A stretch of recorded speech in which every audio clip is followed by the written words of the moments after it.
नमस्कार, मी अर्चना गावकोटच्या रेसिपी या चॅनलवर तुमचं स्वागत। आज मी तुम्हाला वाफेवरची भरली वांगी दाखवणार आहे।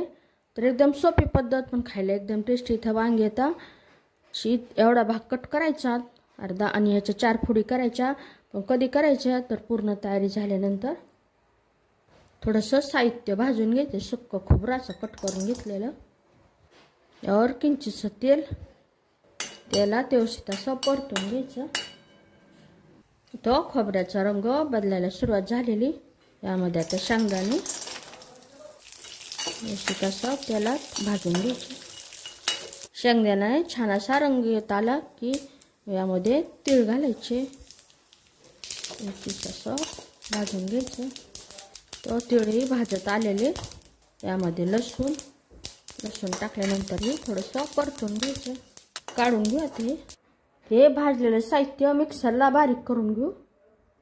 यामध्ये आता घरगुती मसाला, काळं तिखट, भरपूर अशी बारीक कट केलेली कोथिंबीर, चवीनुसार मीठ। मग हे सगळं साहित्य मीठ टाकल्यानंतर व्यवस्थित हाताने मिक्स करून घ्यायचं।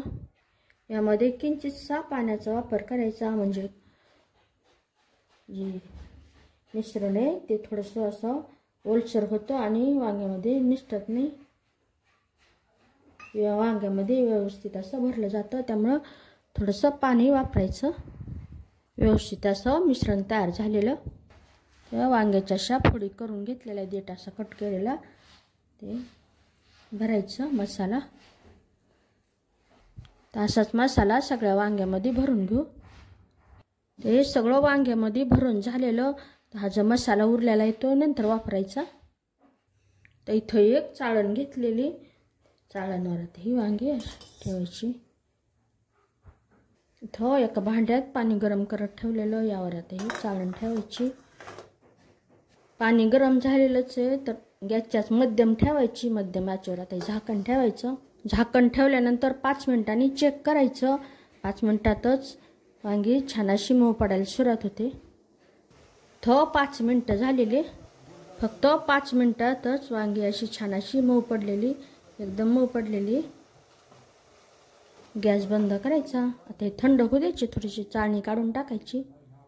ते वांगी हात लावता येईल एवढी थंड झालेली। तेल टाकायचं, यामध्ये ते वांगी सोडायची। फक्त 5 मिनिटातच एकदम लवचिक पडलेली वांगी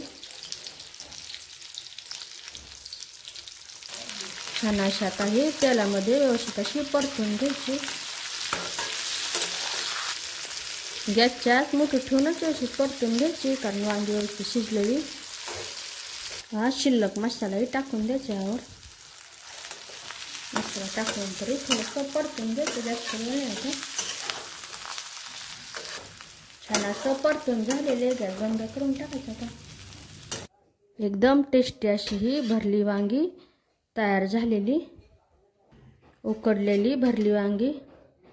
नक्की बनवा, कसे झाले ते कमेंटमध्ये सांगा। अशा माझ्या साध्या सोप्या पण टेस्टी रेसिपीज तुम्हाला आवडत असतील माझ्या चॅनलला सबस्क्राईब करा। चॅनलवरच्या बाकी रेसिपी जी आवडल्या तर त्यांनाही लाईक करा।